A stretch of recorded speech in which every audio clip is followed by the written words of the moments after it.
BRSLP కాంగ్రెస్లో విలీనం కానుంది అనే వార్తలు బాగా వైరల్ అవుతున్నాయి. 39 ఎమ్మెల్యేలు ఉన్నటువంటి బీఆర్ఎస్ పార్టీ ప్రజెంట్, అందులో 26 మంది ఎమ్మెల్యేలని కాంగ్రెస్ పార్టీలో చేరిస్తే బీఆర్ఎస్ఎల్పీ కాంగ్రెస్లో విలీనమైనట్టే అధికారికంగా.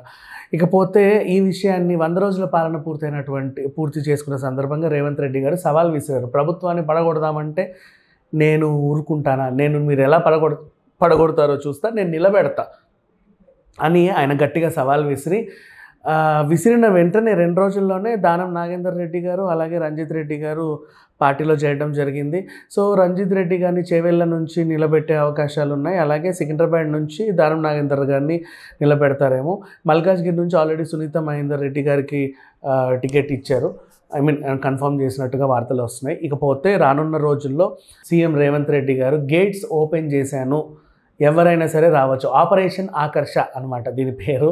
అంటే బీఆర్ఎస్ నుంచి అందరూ కూడా కాంగ్రెస్లో చేరుతారు. గతంలో సేమ్ ఇదే వైఖరిని బీఆర్ఎస్ అంటే అప్పుడున్న టీఆర్ఎస్ అవలంబించింది. అప్పుడు కూడా కేసీఆర్ ఏం చేస్తే కాంగ్రెస్లో ఉన్న ఎమ్మెల్యేలందరినీ లాక్కొని ఆయన పార్టీ పెట్టాడు. అప్పుడు ఉన్న వాళ్ళందరూ మనకి కాంగ్రెస్ వాళ్ళే. ఇప్పుడు ఉన్నంత సబితా ఇంద్రారెడ్డి గారు కానివ్వండి, అది తలసాని శ్రీనివాస్ యాదవ్ టీడీపీ నుంచి వచ్చారనుకో తర్వాత సంగతి. అల్లోల ఇంద్రకరణ్ రెడ్డి గారు అలాగే డి శ్రీనివాసరావు గారు వీళ్ళంతా కాంగ్రెస్లో ముఖ్యమైనటువంటి నేతలు. డి శ్రీనివాస్ గారు అంటే సిఎల్పి నేత వారు, అసలు నెక్స్ట్ ఇంకో ముఖ్యమంత్రి అభ్యర్థి రేంజ్ వరకు వెళ్ళాడు. ఇట్లా చాలామంది ఉన్నారు, ఒకరు కాదు ఇద్దరు కాదు, బోల్డ్ అంతమంది. వీళ్ళందరినీ లాగేసుకొని చక్కగా మూట కట్టుకొని పెట్టాడు అనమాట. ఇప్పుడు మళ్ళీ కాంగ్రెస్ అధికారంలోకి రావడం చేత, పైగా 100 రోజుల పాలన హ్యాపీగా సక్సెస్ఫుల్గా పూర్తి చేసుకున్న సందర్భంగా మళ్ళీ వీళ్ళందరినీ ఆకర్షించడానికి ఏం లేదు, మళ్ళీ వీళ్ళంతా సొంత గుట్టి చేరుతున్నారని చెప్పుకోవచ్చు.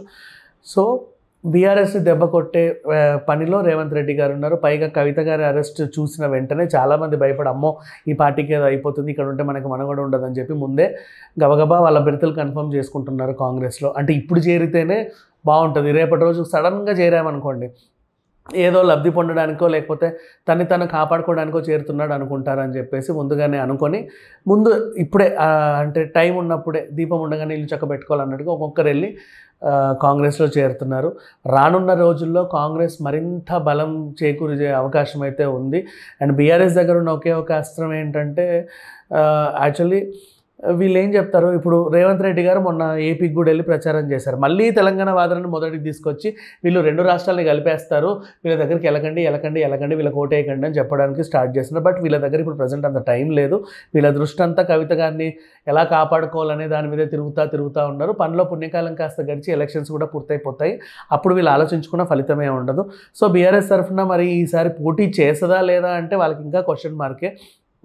17 స్థానాల్లో వీళ్ళు కనుక నిజంగా పోటీ చేస్తే 1, 2 స్థానాల్లో మేబీ గెలవచ్చు. కానీ అవన్నీ పక్కన పెట్టేసి ఇప్పుడు కవిత గారిని కాపాడుకునే విషయంలోనే వీళ్ళందరూ ఎక్కువ దృష్టి పెట్టినట్టుగా తెలుస్తుంది.